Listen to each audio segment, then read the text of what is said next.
రైతు బంధు నిధులు జమ కావడంతో నిర్మల్ జిల్లా రైతులు హర్షం వ్యక్తం చేశారు. కడెం మండలంలో సీఎం రేవంత్ రెడ్డి చిత్రపటానికి పాలాభిషేకం చేశారు. రైతులను రాజులను చేయడమే కాంగ్రెస్ ప్రభుత్వ లక్ష్యమని కొనియాడారు.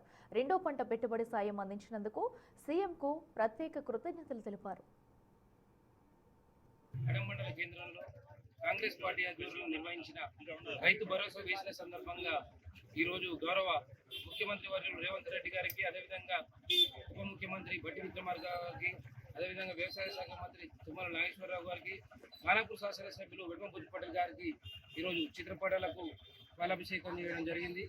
వాస్తవంగా చూసుకున్నట్టయితే ఇలా రైతు రాజు కావాలనే లక్ష్యంతో ఈరోజు కాంగ్రెస్ పార్టీ అంటేనే రైతు ప్రభుత్వం.